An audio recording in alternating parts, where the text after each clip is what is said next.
Welcome everybody to this VULNER Talk on the new pact on asylum and migration. I am Susanne Höb, project coordinator working for the VULNER project and today's moderator, and I'm very honored to do so. We had a great workshop today already with very rich discussions and insights and input and contribution.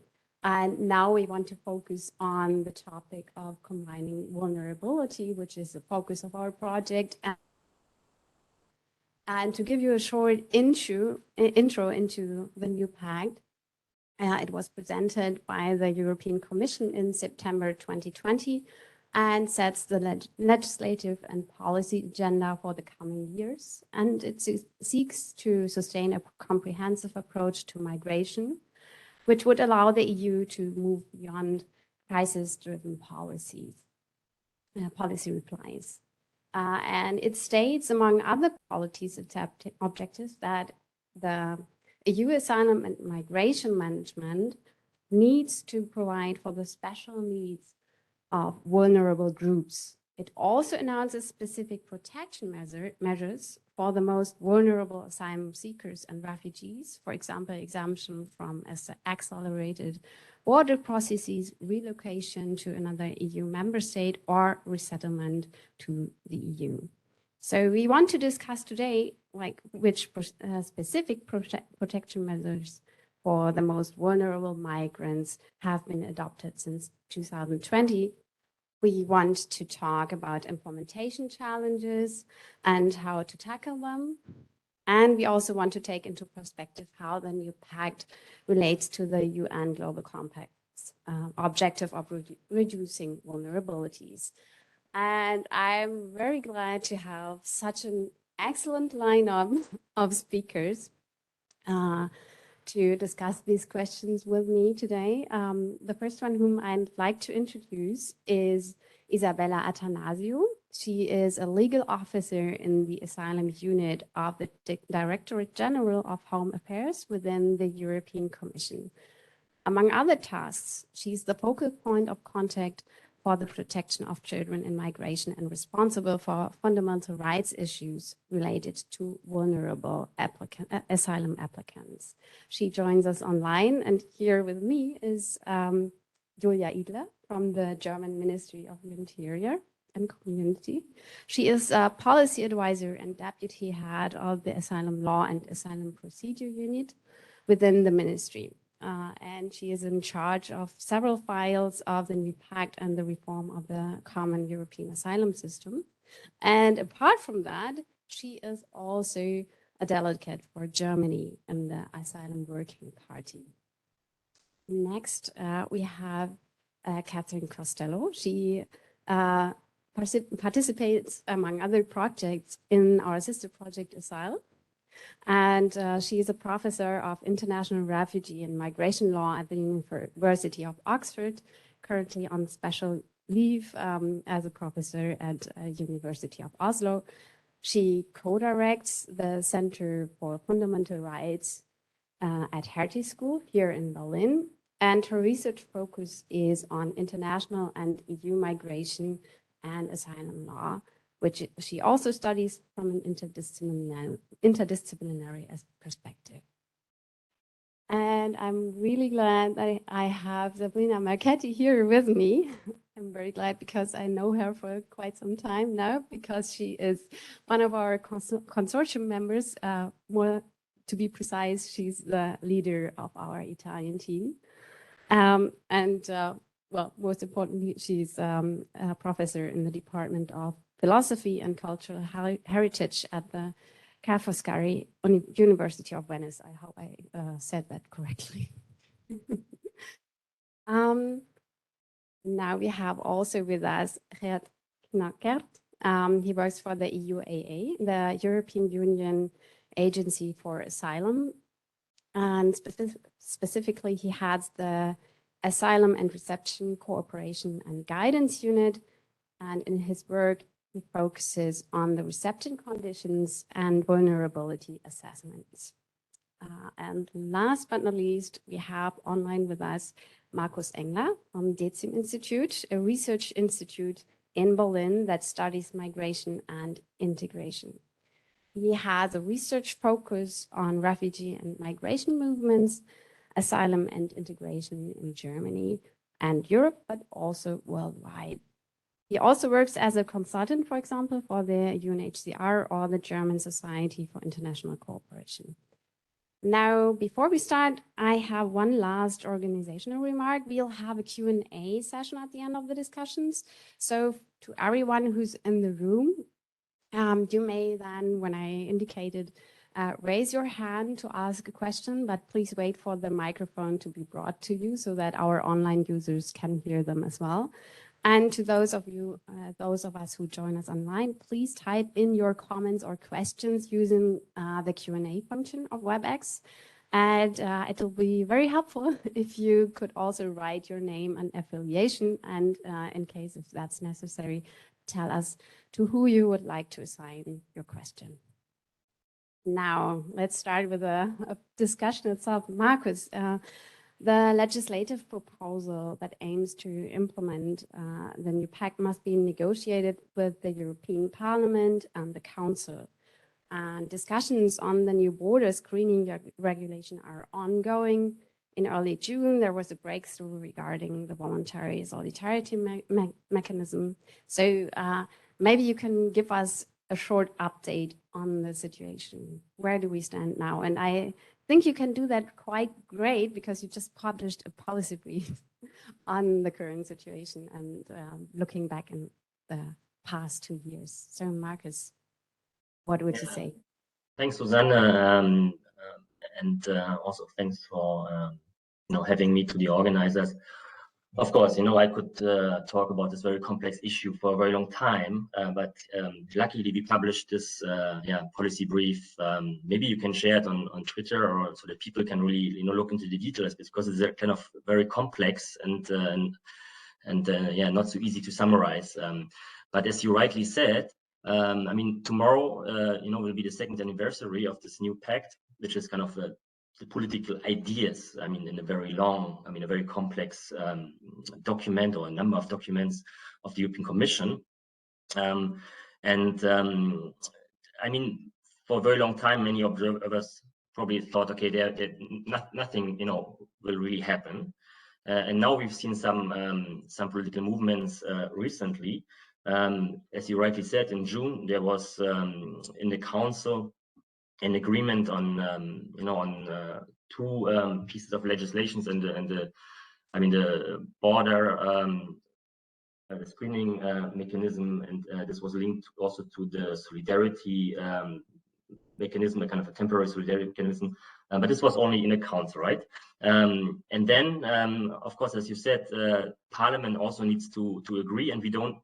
We have kind of a very high number of legislative proposals. So now the question was, how would the European Parliament react? And the answer is, of course, we still don't know it. But 2 weeks ago, Parliament, together with the presidencies of France and Czech Republic, those are kind of the last in the current Council presidency, and the next 3 presidencies, so Sweden, Spain, and Belgium, they presented a so-called roadmap, right?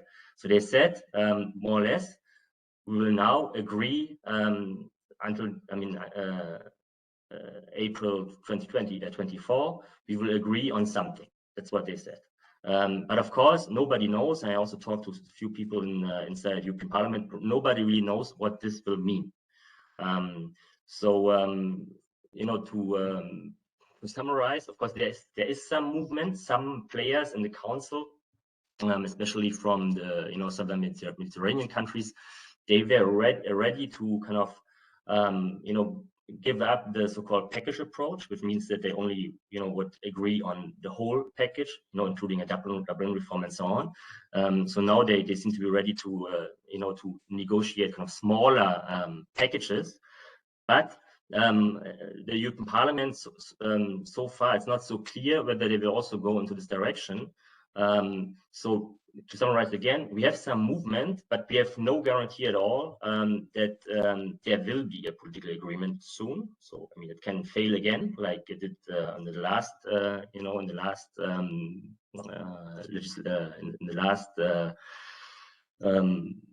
I mean, under the Juncker Commission.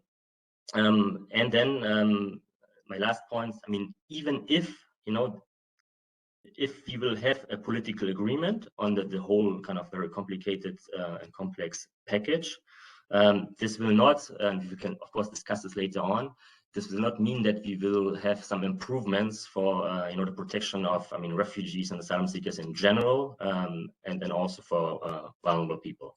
So I just leave it there. Yeah, like everything is basically still very much open. Okay. Well, open also means there's space for discussions. Thank you for giving us an overview of the situation. Now I'd like to dive deeper into the topic of vulnerability and ask Isabella which specific protection measures for the most vulnerable asylum seekers and refugees have been set in place following the new pact or are discussed at the moment. Can you tell us? Yes, good afternoon, everybody. I would like to reply to this question by saying first that the concept of vulnerability in reality is not very much modified in the context of the pact and the legislative proposals by comparison to what we had in the current legislation. What do I mean by this? I mean, simply put, is that, for example, in the context of asylum, European asylum law, we have a series of European pieces of legislation which refer to the notion of vulnerability, but there is no legal definition of what is a vulnerable asylum applicant. This approach has been deliberate, as probably some of you know, because it was considered at the time when the third generation of directives and regulation was adopted that a more precise legal definition runs into the risk of excluding some categories of people who may need additional support on the basis of specific needs. So rather than define what is a vulnerable applicant, the concept has been rounded around the idea that there are certain people who have additional or specific needs. And that they need to receive some sort of support with respect to that. Now, in the context of the pact and of the proposals which are surrounding it, be it in the area of asylum, but also in the area of return, and if you like, also in the area of border control legislation, if you like. The same concept and approach is being preserved now with the pact and the new proposals, but there is nevertheless an attempt to reinforce the legal guarantees and safeguards for specific points of the procedures, be it the asylum procedure, the return, or border control legislation, if you like, given the fact that there are certain modifications of the geometry of the procedures. So the additional guarantees are not coming in a, how should I put it? It's not that we're proposing additional guarantees because the current ones were considered insufficient. But the reality is that the geometry of the system is going to change in many ways. And therefore, to give you just a practical example, I mean, the idea of tabling screening procedures, the idea of tabling a mandatory border procedure for the asylum applicants, all of these new procedures, which at the present, I mean, the border procedure at the moment is not mandatory, it is optional. So all of these changes in the geometry of the system may generate additional protection needs for certain categories of vulnerable applicants. The concept includes children, and in particular unaccompanied and separated children, which is my specialty. But it is, of course, not limited to those. So to give other examples of what we consider in our policy as being vulnerable, for example, these are disabled people, people who have mental or physical health disabilities. There are also LGBTIQ+. There is also, in certain circumstances, we can talk of women as being vulnerable, but not because they are women, but because in certain specific circumstances, they may be considered vulnerable. Minorities, including the Roma.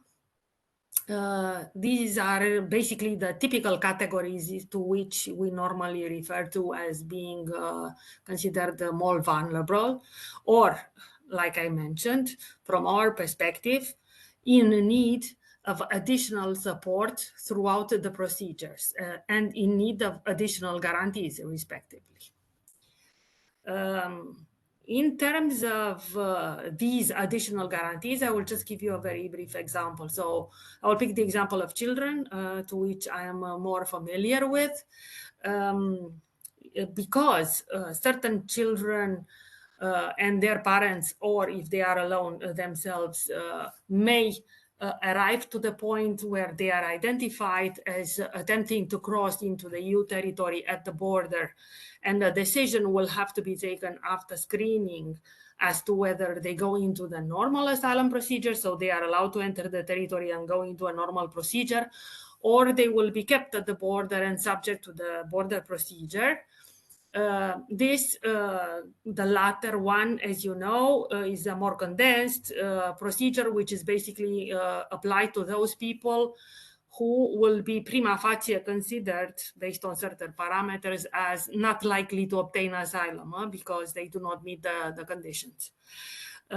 From this mandatory procedure, we have proposed to exclude unaccompanied and separated children as a whole group, and also to exclude families who have children below the age of 12. It is a little bit of, there is a lot of discussion about this. How come? Why did you choose the age of 12? Why not more? Why not exclude all children? I mean, a little bit to give you the thinking behind. There are lots of families with a lot of children. It was not feasible to exclude everybody. So a certain cutoff, if you like, trade-off age has been chosen. It may not be ideal, but it is a proposal on which they can continue the negotiations, of course. The idea is that these people, if they are excluded automatically from the mandatory border procedure, they are going to be allowed then to enter the territory and to go into the normal procedure and benefit from the normal safeguards that apply throughout the asylum procedure. And yeah, I think this is one of the most illustrative examples. I would leave it there. And then if you have during the discussions more questions about the concept, I'm glad to come back.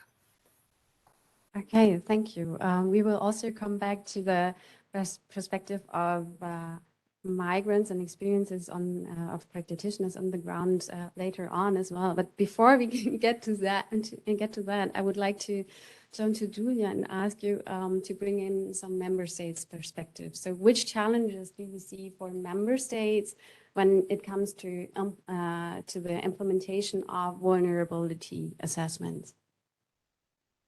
Hello, good afternoon. Thank you also for having me. Yes, well, it's a good question. And I think it's probably important to identify vulnerabilities very early on.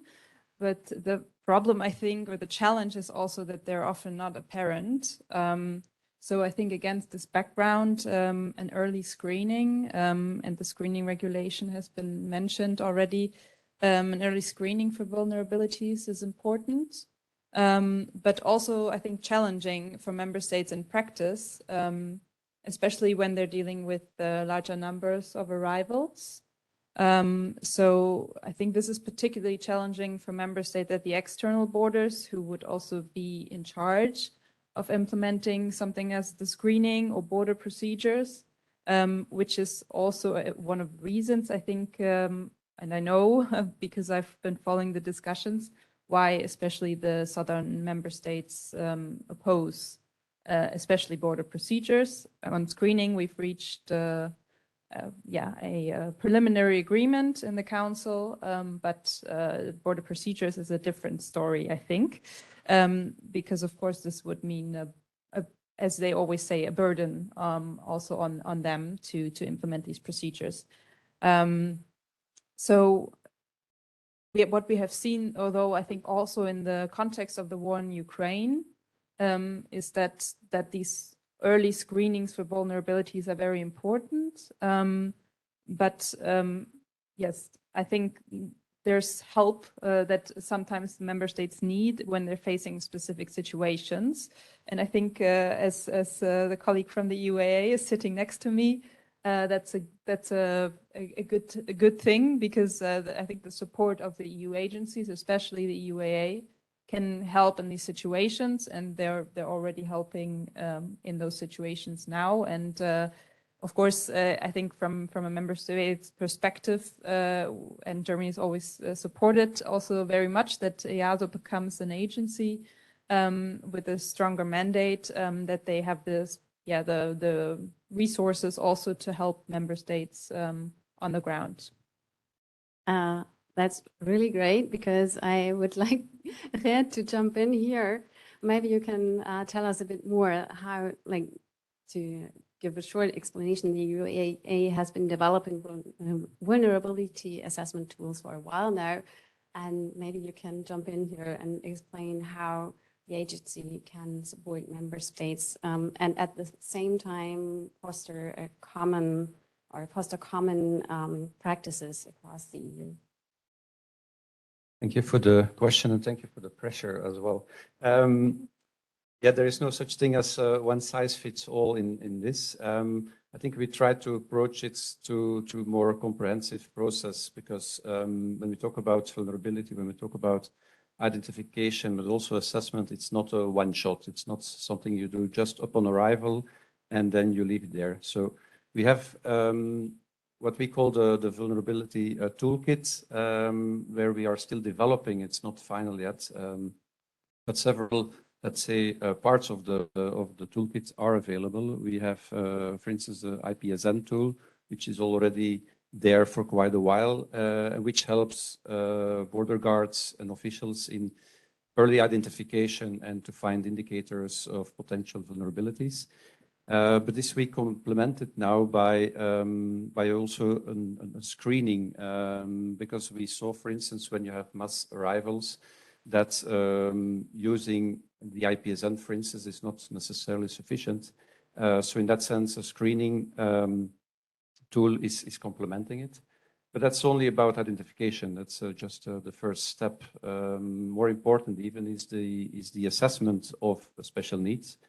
And to do so, we developed together with member states experts and with civil society organizations working in the fields, the special needs and vulnerability assessment tool, which is also online, and which is in fact a kind of methodology on doing individual assessment of people by professional in a context which is more stable, which we assume that can start in a reception center. I say by professionals because when you are doing individual files, when you're doing social work, you need skilled people to do so. And then following this methodology gives more guarantees that these special needs can be identified, not just for the purpose of identification, but for the purpose of addressing those needs. And then, as Isabella has been mentioning, this then relates to specific or special procedural guarantees or for reception conditions that are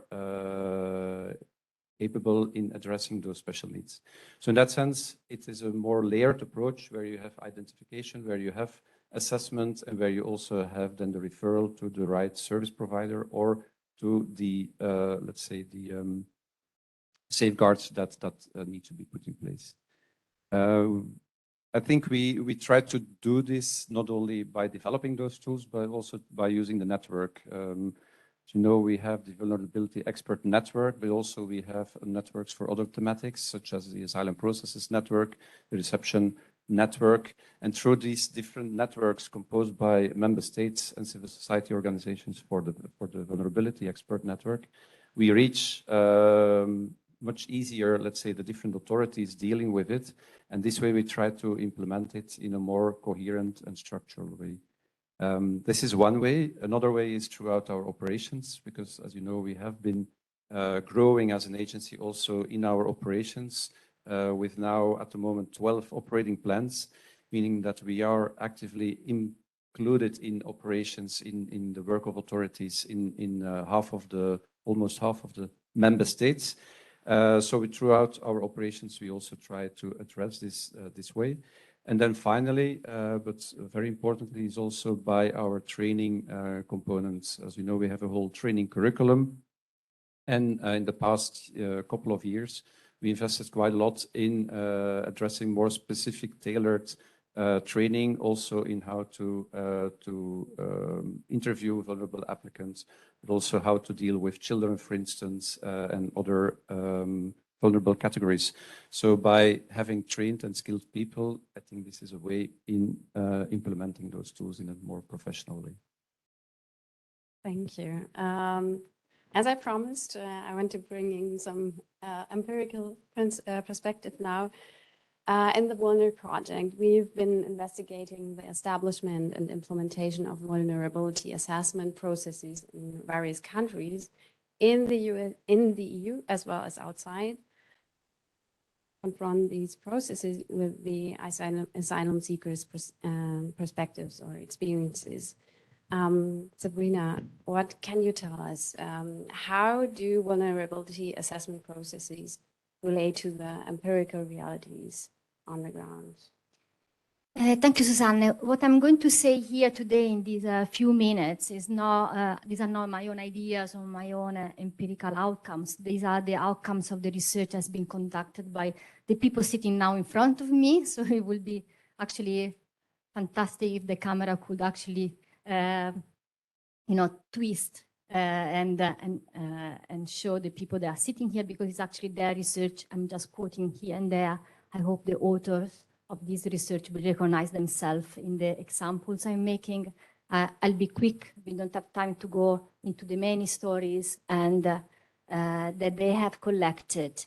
I just want to say quite briefly that my own way to summarize what has been said today and what I've read in the reports, I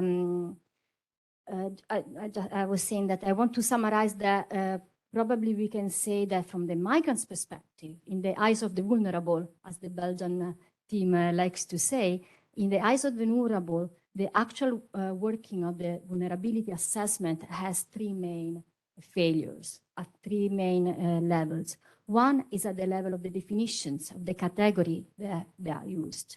From migrants, in migrants' views, we see a need to overcome a standardized, bureaucratic and categorical approach to vulnerability.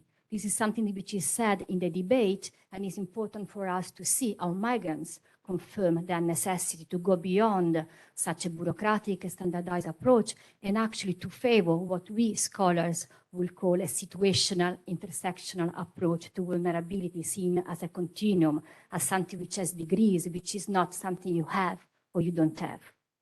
From the stories that they told us, we also understand that the current working of vulnerability, the current use of vulnerability by EU and national institutions, international institutions, in their view, fail to understand some types of vulnerabilities in particular, what we have called invisible or hidden vulnerabilities. They're not just the same.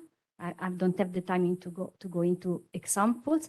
They fail to understand what we have called relational vulnerabilities. For example, in the Italian report, we have the example of mothers who have sick or children with disabilities, and this will be a vulnerability created by the condition of the child, which somehow reflects or impacts on the mother. Current assessment are failing to understand what we have called context-dependent vulnerabilities. And these are vulnerabilities which are not intrinsic to the person, but to the kind of reality this person finds herself embedded. So let's think of all the people into trafficking, exploitation, people who are involved for many other reasons in criminal circles, people affected by bribing, people that are at risk of becoming illegal, like people with doubts on their ID in the Lebanese case. Quite at the opposite side of the spectrum are very vulnerable also people highly educated in Uganda because they don't know how to survive on an everyday basis, or people that are like men, so very masculinized expectations on asylum seekers. The second level at which the current way we use vulnerabilities does not work is in the procedures. The current procedures are seen by migrants as further vulnerabilizing them. Sorry, it's a difficult word for an Italian. And so the key moment is the one of the interview. The interview is told by many as a shocking moment, as a moment which is more similar to a criminal interrogation to any other meeting, in which they find themselves for the first time being suspected to be a potential liar. Many, not all of them, of course, but many of them recounted as a very dehumanizing moment in which they felt a lack of empathy, which is a fundamental ingredient to vulnerability. The moral philosopher will say there is no vulnerability without empathy. Actually, a moment of intrusive questions and way too personal questions. A moment in which they had the feeling that there was the right answer to give. They were not able to give this right answer. This right answer was the one able to put them in the right category, to show they fit the right category. When I see the procedures that don't work, this does not only mean the interview moment, which we know is the moment, but the reception system in general. Many complain about their life in the reception centers, isolation, not being in touch with anyone they can mean as a trustworthy person. They are not able to build meaningful relationships, especially I'm speaking of Belgium. These limitations are emphasized in large centers with many guests. They recount a fear to feel lack of safety, lack of privacy. The centers are a place in which are exposed to racism, to harassment, especially in the case of transgender and non-binary people. They feel they cannot trust anybody, somehow, especially I would say the aid workers, the social workers working them, not even people from other nationalities. Finally, the third level at which I would say vulnerability as it is used today is not working in the eyes is, and I think it's a very important level to keep into consideration and see if new regulations, new EU regulation could actually prevent this thing to happen, is that migrants do not understand the motivation of what is happening to them. They don't understand the rationale of what is happening. They don't understand the logic of what is happening. They don't understand why some people are selected and they are not selected. What they understand is they are put into a competition, an unfair competition with other asylum seekers because they are lazy, because they are, and they're not lazy, because some are from Afghan, some are not from Afghanistan, some are disabled, some are not. All these kind of conditions that are putting them in a very harsh competition to get the status, even before to get the accommodations, so to get into the system as such. They see the rules are different. Rules change from time to time, from country to country. This doesn't make any sense to them. Some EU rules for them are damaging, evidently damaging the situation, the condition or the situation, as we like to say.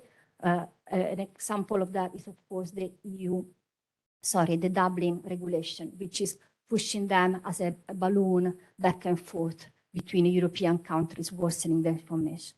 The final step is that basically, despite all the effort that we make and many other people on the ground make, they don't have enough information on how the system works. They don't trust anyone who's in the position to give them information. So this put us in a loop, which I think is very difficult to get out from.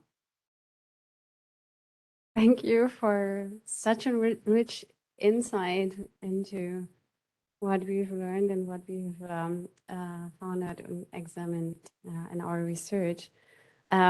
Now, as you mentioned at the very end, the point of the Dublin regulation, I would like to jump in on that and mention a quote from Margaritis Schinas, who's a vice president of the European Commission, who said, the Dublin regulation would be put to bed by the new pact. And Catherine, maybe you can tell us how you would see that. Do you think also that Dublin is put to bed with this new pact? I suppose it's difficult to speculate because a lot depends on the fate of relocation. But I think the astounding thing about Dublin is that everybody knows it doesn't work, and it certainly doesn't serve asylum seeker and refugees' interest, but it also strangely doesn't really serve states' interest. It's just there's a curious sort of stalemate about reforming it. So, and in a chapter that I wrote last year with Lillian Surdi, we surveyed all the various political science explanations for this puzzle about its strange longevity.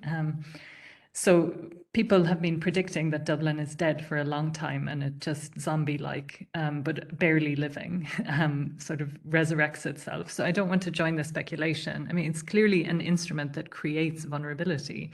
But it also doesn't really serve host communities and states well either, because it prolongs asylum procedures, which is one of the main vulnerability sort of inducing features of asylum systems. The longer people wait in limbo, the more they lose their capacities, particularly in the sorts of reception centres that Sabrina mentioned.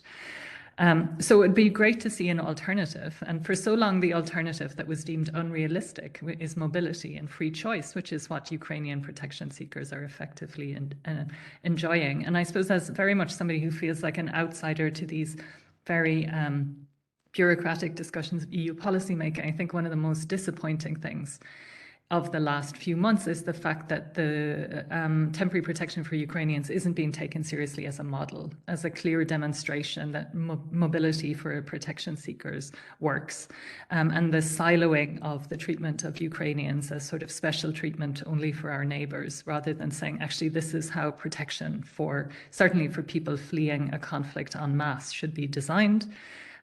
You know, I think that's really, really, for me, as somebody who isn't closely following EU policy developments, I see this as a complete, you know, profound cause for despair and disappointment in the EU institutions, that there isn't an attempt to sort of seize on the evidence that systems can work where asylum seekers, protection seekers, generally speaking, have choice, agency and mobility, and can move legally, and you remove all those sources of vulnerability from them, that's not being integrated into a serious and frank rethink of the Dublin system. Okay, thank you. You mentioned thorough criticism, and I want to go on in terms of NGOs, which criticize the new pact, for example, because they say there's too much focus on border control and return. And Markus, when you think about the situation that vulnerability assessments are sometimes announced in the context of measures that have a strong border control dimension, such as what we've already heard, the asylum border process and the pre-screening mechanism, would you agree to this criticism? I mean, you know, just to maybe to answer a bit in a more broader way, you know, listening to what Catherine Costello said about the Dublin regulation is, you know, she said that, I mean, the Dublin regulation is kind of creating vulnerabilities, right? And I'm just, you know, trying to see what we're actually talking about. I mean, already now in the current EU law and national law, and of course also in debate on the pact, we say, okay, maybe we need special procedures, you know, for vulnerable people, and probably also for good reason. On the other hand, I mean, EU, you know, policies, I mean, not the law, but I mean, the policies implemented by member states are actually creating, I mean, making people vulnerable. I mean, who arriving at our border, you know, is not already, you know, in a very vulnerable situation. I mean, very few. of those arriving there. I mean, even if they're kind of young and male and so on, I mean, they there's lots of research and documentation about this. I mean, about the reasons, why they left their countries of origin and the dangerous trajectories and so on. So they're already in a very vulnerable state. And then they get into contact with, EU border guards. And we all know, how this looks like. I mean, just everybody knows what's happening at the, Greek borders. Everybody knows what is happening at the Croatian borders.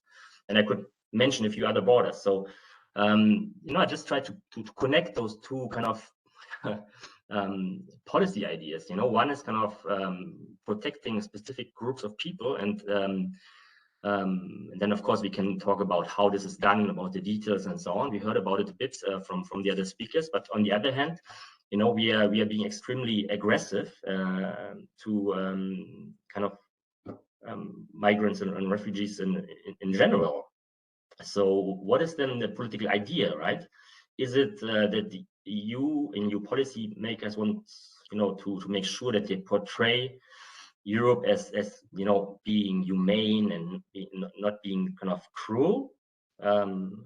So we have specific procedures to protect the most vulnerable people, but at the same time we are kind of not respecting European law. And I mean, if I'm saying we, of course I don't want to generalize this, but of course what we are seeing, what we also try to show in our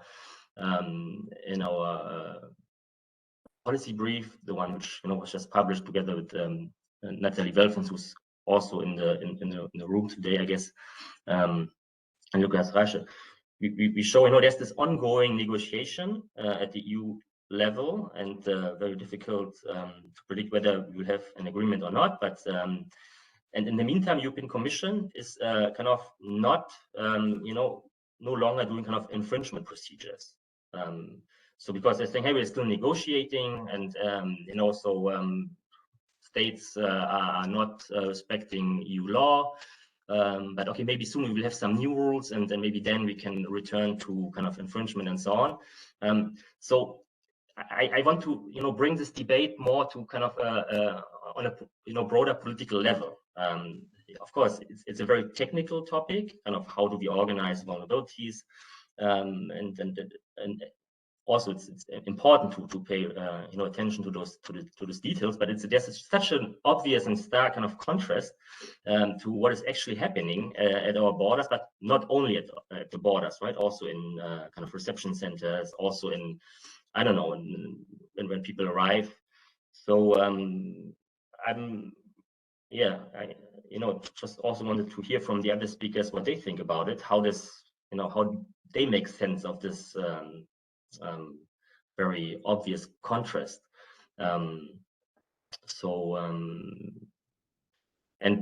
maybe one last point. I mean, because your question was, are NGOs and human rights observers right? Of course they are right. I mean, they're, on the one hand, they're doing a very important job in already documenting and highlighting to human rights violations of all migrants, vulnerable and non-migrable, already at the moment. And then of course in the political process of lobbying, of course they are raising very strong concerns when it comes to border procedures. And here my view is, of course, nobody knows if those border procedures would be implemented. I mean, we heard from Julia, of course, that in contrast to the screening regulations, member states with borders, so Greece and then Italy and so on, they are not in favor of those border procedures. But let's assume we would have them. Of course, you could also come to the conclusion, if everything is kind of organized in a perfect way, and that's, I think, also the argument of the German Export Council on migration, we could organize such border procedures in a way that people are treated correctly, also, I mean, in line with European values and European law. And the other question is, do we think that this is what would happen, right? Already we can see it's not happening now. Okay, then we have some procedures at the border. I mean, people. The whole question is always about do we need to detain people then, right? In order to make those procedures work, probably yes. So can we then imagine some humane kind of asylum procedures in those kind of detention facilities at the borders? I mean, of course, you know, I have really doubts, but of course, what we are seeing at the moment is also not better, right? Yeah, I guess since time is very limited, I just leave it there, and I'm of course looking forward to hear from the others what they think about it. Yes. Would any one of my fellow speakers jump in on the questions that Marcus raised? Yes, so I do think that what Marcus said about realities and rules, or I think that's how I understood the contrast, is interesting, because as he also said, of course, we already have issues at the external borders, and there are definitely problems, but at the same time, of course, we already have rules, or we're discussing new rules, which are of course often also criticized when we're speaking about border procedures. But I guess it is also true you could implement them, as Marcus said, in a humane way. But the problem is always you can create rules that are great on paper, and then you need to implement them in practice, and you need to follow certain rules, and you need to have certain mechanisms in place for safeguards. And then it's always the problem, what happens in reality.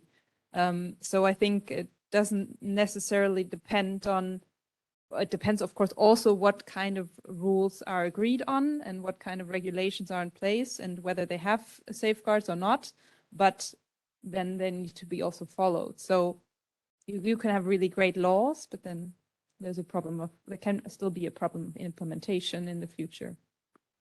Yeah, and that also resonates with me, because we had today a lot of talks about having rules on paper, and that many, it often looks very well on paper, but the reality is sometimes an issue. On the other hand, I think like having a critical perspective is really essential to improve and to be better and to do better. On the other hand, I think it's also very interesting to maybe talk about what works, or what at least works until a certain percentage, let's say, to see, just not to be overly negative on the situation, but also to encourage yourself, okay, where can we do something that can be, for example, implemented in other countries. And I think actually VULNER is very great, because we have so many different countries, not only in the EU, but also, for example, Uganda or Canada, who can give another perspective there. Catherine, maybe you can jump in and tell us a little bit about like vulnerability assessment that might not be sufficient to address and reduce vulnerabilities in migration. But maybe you can give us some alternative strategies. I mean, I think the discussion is interestingly at cross purposes, because obviously there's a set of bureaucratic categories and practices which use terms about vulnerability and special needs. And in a way, I've always been a bit skeptical about this body of practice. Since, I mean, the first piece I wrote in 2016 with Emily Hancock's looking at when that language was introduced into the Asylum Procedures Directive, because I think it always has a flip side, which is who are the non-vulnerable. And asylum seekers make themselves vulnerable because they flee, and especially if they flee irregularly, as is the norm given the other aspects of European migration control. And their vulnerability is that they claim asylum, and then you ask for something and you wait, and you can't really predict the outcome of the process. So we have these inbuilt situations which render people vulnerable in the sense that they're now vulnerable to various other harms. They lose their normal capacity to earn a livelihood if they had that to start off with. Obviously, they lose their social networks and so on. So in that sense, vulnerability is a structural feature of asylum seeking, but we could reduce those vulnerabilities, we could mitigate them, and that would be one way to think about this. And that's why the Ukrainian example is a useful one, because some of the typical vulnerabilities of asylum seeking are not evident then, because one, Ukrainians can enter the territory of the EU without a visa already. That gives them 90 days to decide where they want to register for temporary protection. They can work immediately. They at least have certainty for a couple of years about what's going to happen to them. It's not very long, but it's, really significant. And then you see a system where actually, particular states aren't overburdened. Like there are issues about accommodation in Poland and so on, but people have moved on. I think also hugely importantly, UNHCR, as it calls it in this nice term, pendular returns. People are free to go back, check on their homes, their elderly relatives, their property. Some of this is what would often happen if you're talking about mass flight from a conflict situation. But in the case of Ukrainians, then it's not illegalized, because what the common European asylum system would do is illegalize all of that. It would illegalize somebody moving across the EU to see whether they could find a social network in Dublin better than in Warsaw, for example. It would illegalize somebody going home to check on their flat or their grandmother or whatever it is. So, I really want us to think it through. We have an asylum system which, really, I think the European asylum system is a massive human rights violation built into it. And we really should be looking at mitigating those harms if we're not going to, reform it wholesale. And I think the most interesting part of this for me is that with the Ukrainian example, what you see is practices that had always been deemed to be unrealistic, whatever this word realistic in terms of a constraint on the policy window of what's acceptable to discuss. Those constraints immediately shifted. And partly by happenstance, because Ukrainians had visa-free access to the EU since whatever it was, 2017. But, if nobody is going to seize on this example, saying protection seekers, if their own agency is supported, will be less vulnerable, and that will be better for everyone all around, and actually study those examples, the examples where people can flee and have mobility and so on. I think that's really crucially important. And maybe just to conclude a little bit about this question about, law on the books and implementation gaps. I mean, I think there's a whole literature on this, which scholars need to engage with, about questions about, it's not just about states implementing and a hierarchical view of EU law and EU standards, and if only all states implemented it properly. You also have to think about under what conditions do individuals comply with bureaucratic and legal requirements. And, there, all of the evidence from other fields of law, be it tax law, regulatory systems, the welfare state, is that people comply with legal systems when they're treated with dignity. It's like the major finding of decades of empirical work on procedural justice. So, if you don't do that, and you offer people systems that are going to harm them or deprive them of agency, they will, at least some of them, and this is what any rational asylum seeker would do if they arrived in Greece or at, the Polish and Belarusian border, is they will abscond, what we call abscond, but just try to get away from dangerous border guards and violence. Of course they do. I mean, and then they move elsewhere in Europe, and if they're canny about it, they'll get away with it and they'll claim asylum somewhere else. That's how it's always worked. And you would too if you were in that situation. So, I think pretending that you can just tweak Dublin and then somehow add in a couple of bureaucratic categories for the children and the potential victims of trafficking and cure the system, it becomes another layer of the problem.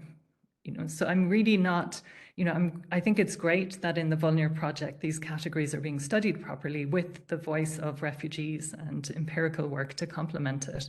But I don't think you can really have a serious discussion as if the bureaucratic categories are just part of the solution. They're embedded in the problem. And so I think that's my sort of final word on that. Okay, thank you. Before we are turning to the to the Q&A and opening the room for more questions. I would like to give Isabella the floor. I would like to take a brief glimpse into the future, knowing that you don't have a crystal ball, but maybe you can tell us a little bit which developments of the common European asylum system can we expect in the short and medium term? Okay, I will answer first to your question very briefly, and then if I am allowed, I would like to react a little bit to some of the comments that have been made around the table. I think that in a certain way, Marcus has already covered. He already mentioned that there is a roadmap and that there is going to be a continuation of the negotiations.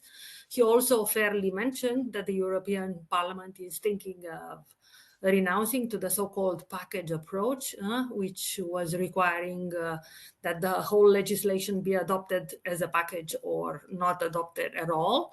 So now the idea is to proceed piece by piece and to go with much quicker with some of the pieces of the proposals which are, let's put it like this, more likely to advance faster in the negotiations.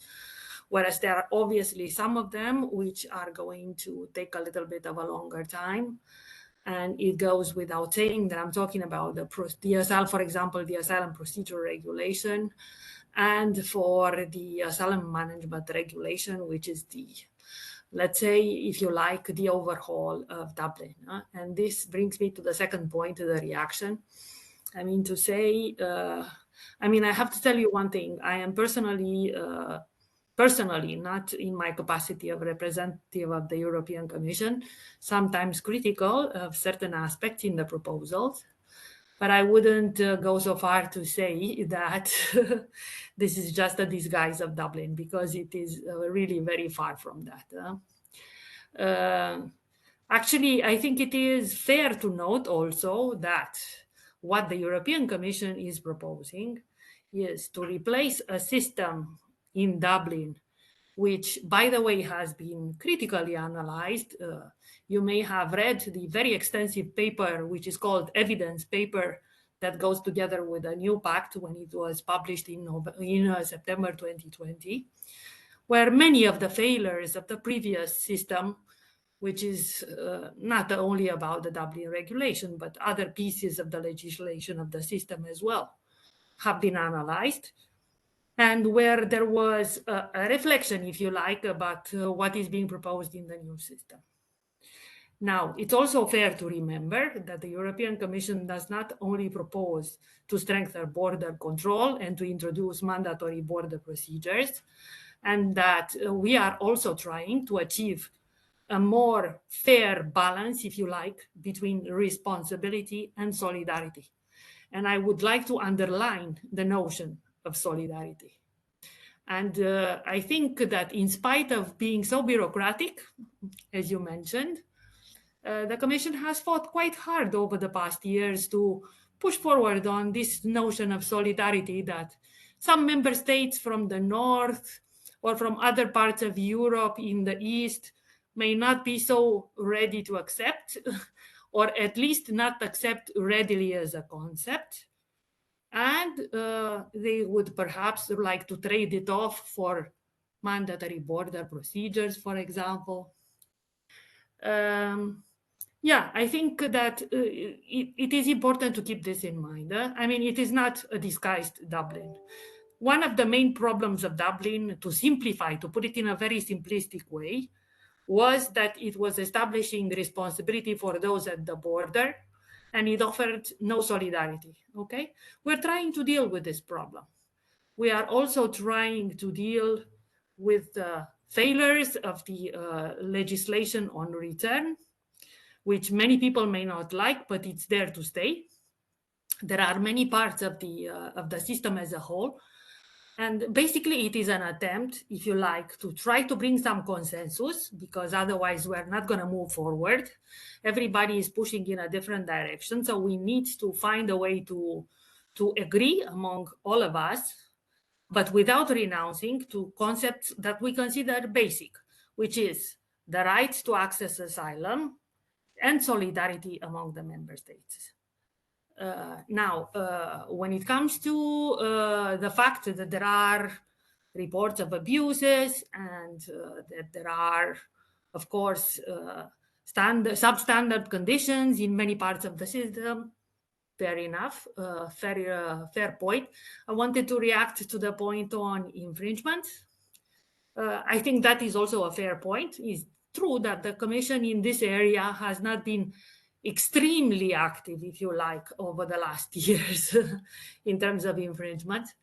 I'm also personally an infringement coordinator in the area of asylum, so I think I can talk to you a little bit more about how it happens. It is, of course, in a certain way, intrinsic to the fact that when you are concentrating all your efforts on negotiating and trying to arrive to a certain consensus, you are perhaps not so conflictive when it comes to using instruments of infringement. But I want to say to you something else as well. This may not be seen by the public, but there is a lot of work that we do to prevent arriving to infringement. As a matter of philosophy, the Commission, and this Commission in particular, prefers to use first the carrot rather than the stick, if you like, to put it in a very simplistic way. We are trying to solve the problems by dialogue first, and then to arrive as a last resort, if you like, to formal infringement procedures.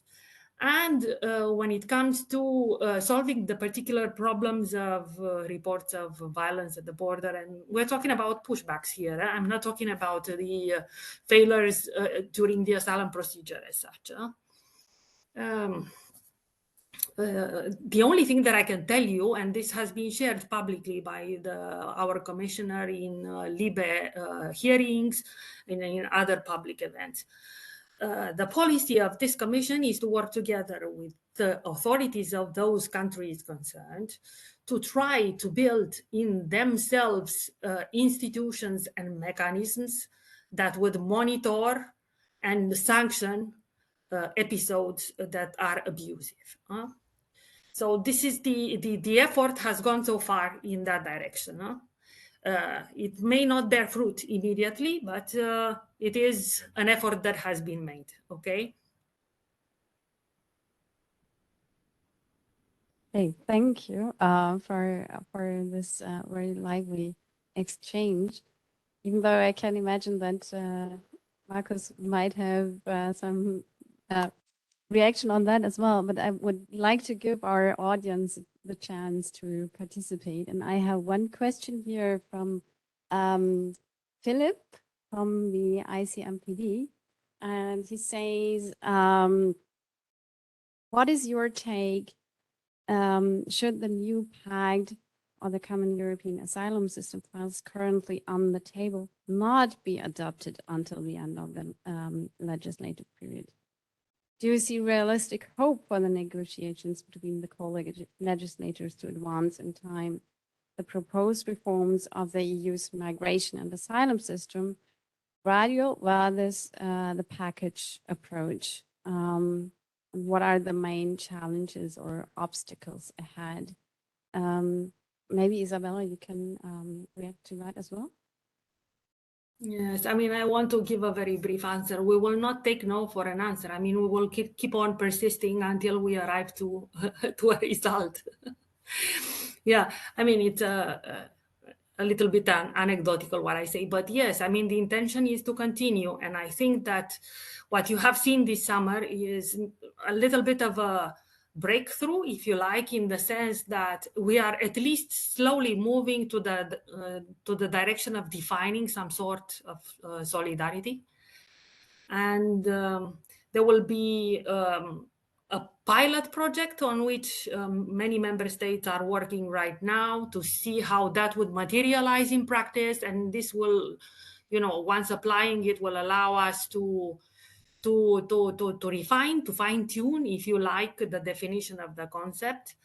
And we are hopeful at the European Commission that this is going to progress in the desired direction and that we are going to overhaul the system. Marcus, you wanted to react on that question as well? Yes, I mean, of course, unfortunately, I also don't have a crystal ball, but I think nobody really knows, what will happen.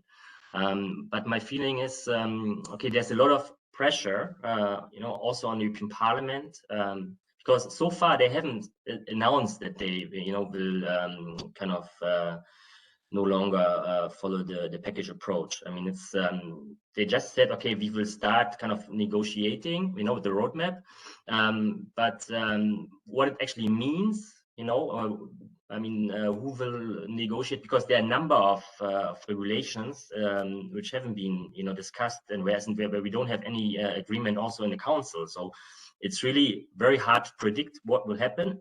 I think, I mean, there will be, as we've seen probably in, with the transformation from EASO to the European Asylum Agency. And I mean, I also think that there will be some movements.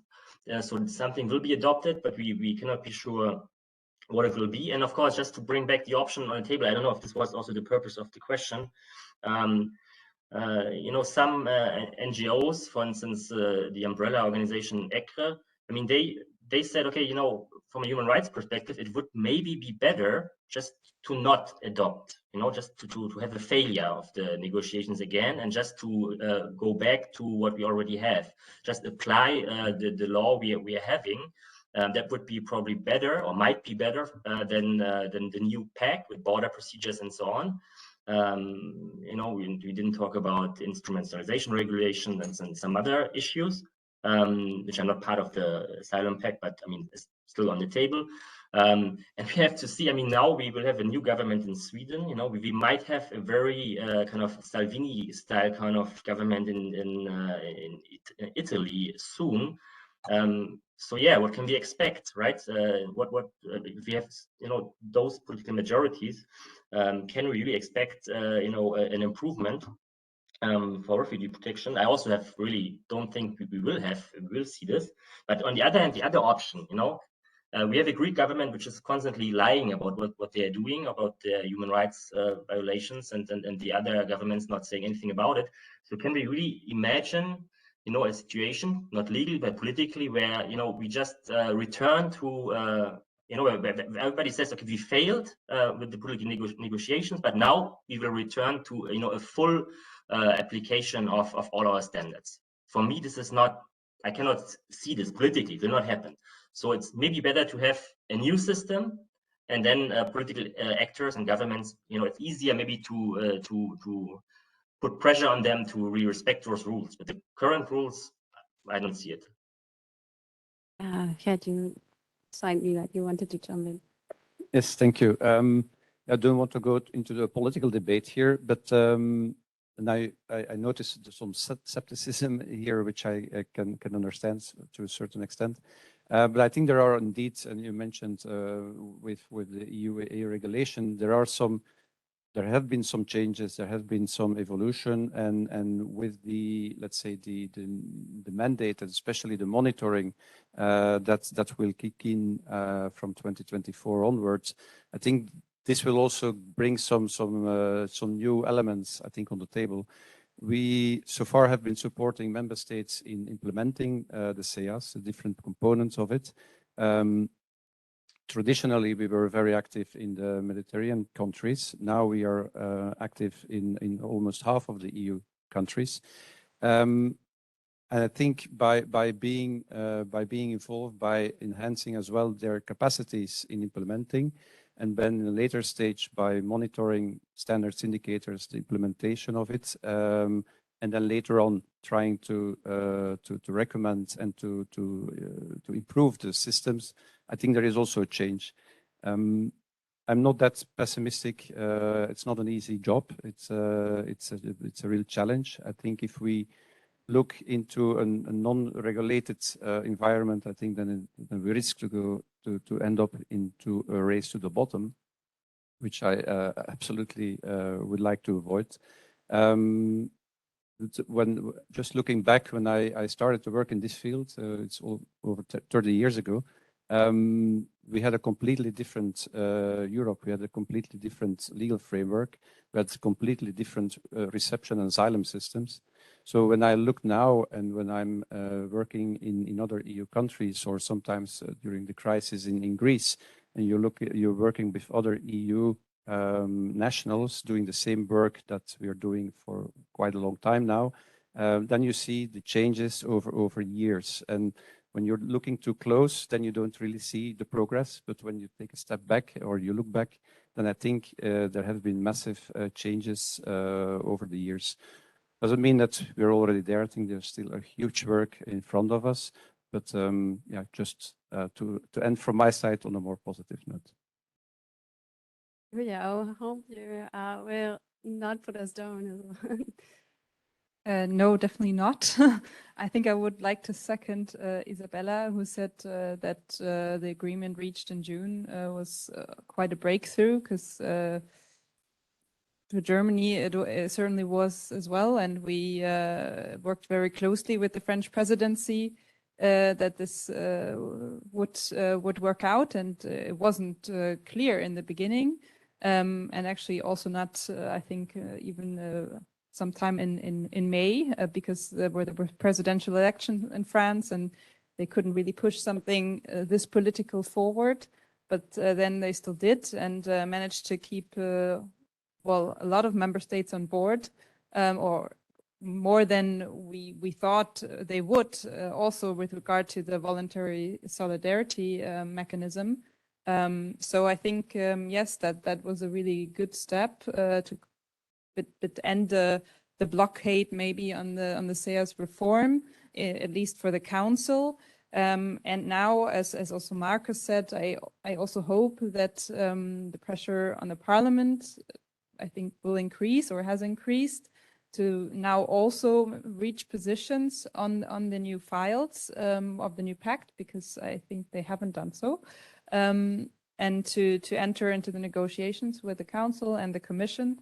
So yeah, we haven't given up hope that we can still finalize this reform, although of course until the end of the current legislative period it is quite ambitious, but it can still be done, I think. And one thing I also wanted to say is picking up on it. It started with the UAA regulation. That is like the step-by-step approach that the council, I think, is now at least taking, with also some member states giving up their package approach. And I mean, back in, I think, 2019, yes, I think that before the EP elections then, we already tried in the council to kind of get rid of the package approach, because the council also had the package approach back then. But we have managed to move on, and I think we can follow that step-by-step approach together with the parliament, and we could still reach, yes, an agreement in the end. Sabrina, can you? Just a quick comment. As far as I know, from what I've been reading, the two things which are already clear on the table are the screening regulation, so quick screening at the borders. Let's see how that is going to happen. And the other element is the use of multiple database, which are going to be interoperable, as they say. So the different databases, one is of course the fingerprint database, the one is criminal record, the one is about I don't know what, are going to be databases which officers can use together, simultaneously, to push a button and see what that person, I mean, these data already, the only two clear outcomes of what is going on in these negotiations are contradicting all the evidence, all the research that we're doing, which we are emphasizing the need of holistic, qualitative, in-depth, careful. Of course, we are not going to, we don't want to stretch the time of the reception, but we also have found that the time is needed for making a careful evaluation of a very complex situation of personal or household in a situation of risk and vulnerability. So my question will be, I don't want to go into this topic, right? Because we don't have time, we have to wrap up. But we as scholars, we are always asked how are you going to take policy into account? Then my question for the people at this table that are in policy making, are you policymakers are going to take the research into account in the policy that you do?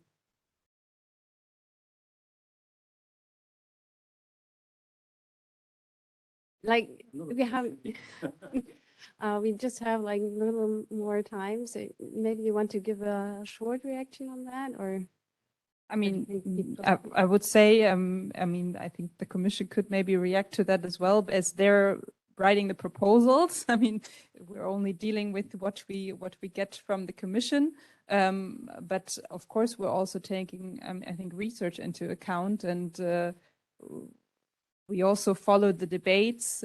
So yes, when we look at the proposals, that is something that we take into account, I would say.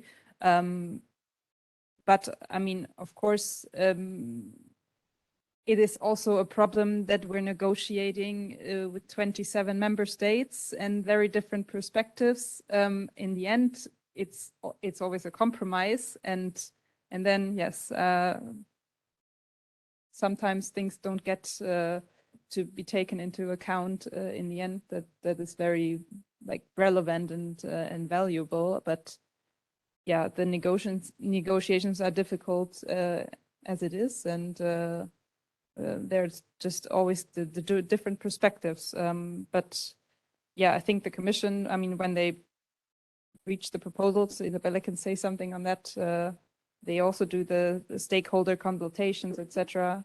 And I'm sure they look at research as well. Yeah, Isabella, as we mentioned, we are coming to a close, but maybe you can also add a few words on that. Yeah, well, very briefly, I mean, just to confirm what has just been said, of course, that we are taking into account not only research, but the view of the stakeholders in general. There has been some consultation. It's true that, let's say, in 2016, when the first proposals were tabled, they were not public consultations. There were restricted consultations with the civil society, but targeted, but nevertheless representative. And the views of the stakeholders are always taken into account. For the second round of proposals, which were tabled in 2020, we had the occasion to explore a little bit more and to even take into account more the research and the available evidence. As a matter of principle, of course, it's always relevant and it's always important. But I think that the point that has just been made is that one thing is to take into account evidence and research before tabling proposals. And the different thing is the actual negotiation process. It's true that evidence and research can inform the negotiations as well. And we are trying to do that. So we are always relying in the negotiations on arguments of this sort. Thank you. Thank you so much to my experts. I want to take a little step back and just give you a number from the UNHCR, which said, according to last estimated numbers, we have at the moment 101 million people who were forced to flee their home. Most of them, or a really big share of them, is internally displaced, but also a lot of refugees coming to other countries. And I think that is definitely an historic situation, and also challenges all of us. And what I can take from this very lively discussion with a lot of back and forth and then a lot of criticism is that I see here so many highly engaged, bright